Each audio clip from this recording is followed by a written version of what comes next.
forces have re-entered Nasser Hospital in Khan Yunis, Gaza, after a brief withdrawal due to worsening conditions. The past 24 hours have witnessed over 100 casualties in central and southern Gaza, bringing the total to 29,514 Palestinians killed and 69,616 injured since 7th October in Israeli attacks. The United Nations Top Court is currently considering the legal consequences of the Israeli occupation, responding to a request by the UN General Assembly. The UK, addressing the International Court of Justice, called Israel's occupation illegal, advocating for a two-state solution but opposed the court's advisory opinion on various grounds. The United Kingdom does not submit that a state whose rights or duties may be affected by an opinion can prevent the court from giving an opinion. Rather, consistent with the court's jurisprudence, the United Kingdom's submission is that where a request is, I quote, directly related to the main point of a dispute between two parties, then the court should refrain from giving an opinion. At the ICJ, Qatar expressed concerns about selective application of international law, implying unequal treatment. Some quarters of international law applies to some, but not to others. That some people are seen as deserving of security, freedom and self-determination, but others are not. Some children are deemed worthy of the law's protection, but others are killed in their thousands. Qatar rejects such double standards. Pakistan's representative emphasized the historical possibility of reversing the Israeli occupation. In Resolution 476 of 1980, the Security Council reaffirmed the overriding necessity for ending the prolonged occupation of Arab territories occupied by Israel since 1967. Israel's occupation is no longer, if it ever was, a military occupation.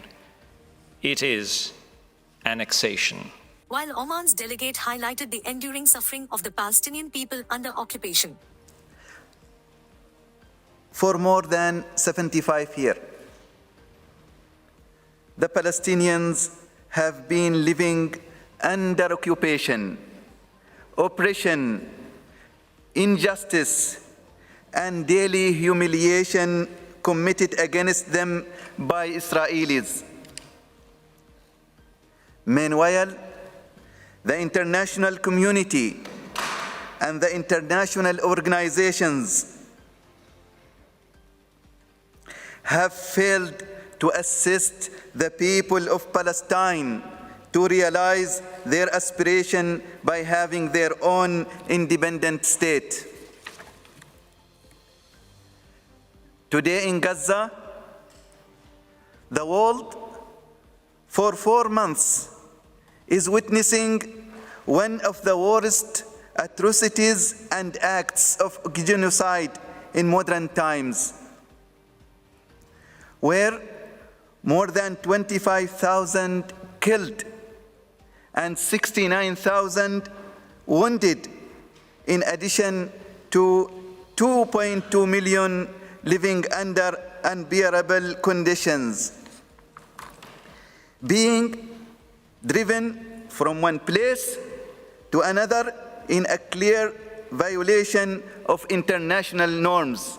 In another development, a UN expert team warned that any transfer of weapons or ammunition to Israel for use in Gaza may violate international humanitarian law and must cease immediately. The team welcomed the Dutch appeals court's decision to halt the export of F-35 fighter jet parts to Israel, citing a clear risk of serious violations of international humanitarian law. Meanwhile, the US Central Command reported the downing of 3 Houthi drones over the Red Sea, emphasizing the protection of freedom of navigation and ensuring the safety of international waters for US Navy and merchant vessels. The International Monetary Fund has stated that it is looking forward to working with the new government to establish policies that ensure macroeconomic stability and prosperity for all of Pakistan's citizens. The standby arrangement is supporting the authorities' efforts to stabilize the economy and to, of course, with a strong focus on protecting the most vulnerable. During the period of the caretaker government, the authorities have maintained economic stability.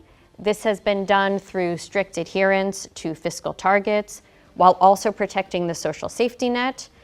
It has been done by maintaining a tight monetary policy stance to control inflation and to continue to build up foreign exchange reserves. We look forward to working with the new government on policies to ensure macroeconomic stability and prosperity for all of Pakistan's citizens. This optimism from the IMF had a positive impact on the Pakistan Stock Exchange as shares soared by over 900 points, with the 𝐶100 index on the PSX website closing at 62,815.81 points, marking a 1.46% increase from the previous close of 61,914.34.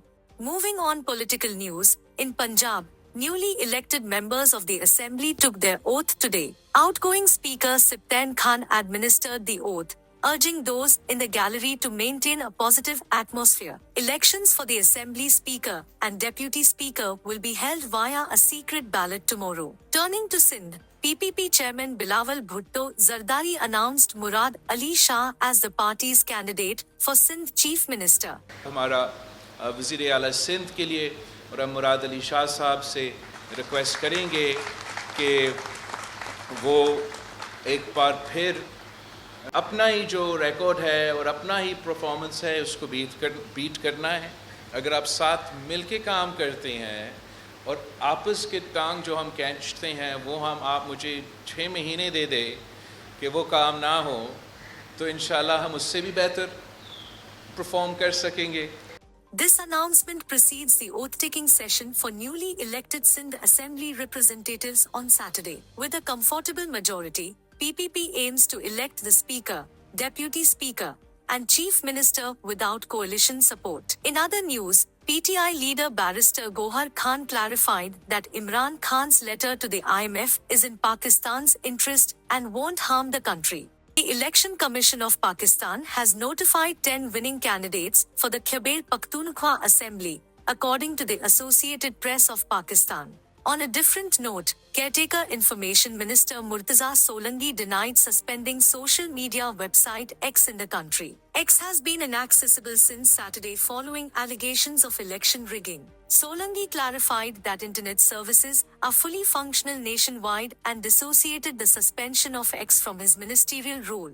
The United States has slapped sanctions on over 500 Russian-linked targets in response to Moscow's invasion of Ukraine and the death of opposition leader Alexei Navalny in prison. Sanctions target Russia's near payment system, financial institutions, military-industrial base, and officials linked to Navalny's death. This marks the largest penalty since the 2022 invasion, coinciding with U.S. arrests and indictments, including the head of VTB Bank. U.S. President Joe Biden stated these measures ensure Russian President Vladimir Putin pays a steeper price for aggression. Biden, after meeting Navalny's family, confirmed sanctions against Putin, blaming him for the death. That's why I'll be speaking to the G7 folks, so some of the heads of the European Union and NATO today.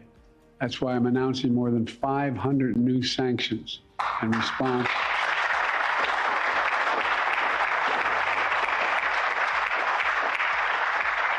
In response to Putin's brutal war of conquest, in response to Alexei Navalny's death, because make no mistake, Putin is responsible for Alexei's death. However, Kremlin denies Putin's involvement and criticizes Western assumptions. The European Union also announced its 13th package of sanctions, tightening measures against Russia's military sector. The United Kingdom has also imposed sanctions on officials overseeing the penal colony where Navalny died. Sanctions and export controls aim to impede Russia's actions in Ukraine as the Biden administration requests additional funds for military aid to Ukraine, pending approval from the Republican-controlled House. In India, farmers are demanding higher prices for their crops and expressing their discontent with the government led by Prime Minister Narendra Modi. Last week, Thousands of farmers initiated a Delhi Chalo march to the capital, but were halted by security forces around 200 kilometers north of Delhi, facing water cannons and tear gas. In response, farmer leaders declared a series of mega programs across India to emphasize their demands. Today, labelled as a Black Day, involved burning effigies of Prime Minister Modi, Home Minister Amit Shah, and the Chief Minister of Haryana State. The protest also included hoisting black flags on tractors and trolleys. The farmers plan to continue their agitation with a tractor rally on highway scheduled for 26th February, followed by a farm workers' public meeting in Delhi on 14th March. The protest intensified after a brief pause when a protester died, attributed to police aggression. The deceased protester's family was offered compensation by Punjab Chief Minister Bhagwant Mann, but farmer leaders rejected it, insisting on a murder case before allowing an autopsy. Amnesty International condemned the protesters' death, urging the government to uphold the right to peaceful assembly. With the general election approaching by May, the farmers' discontent adds a significant dimension to the political landscape.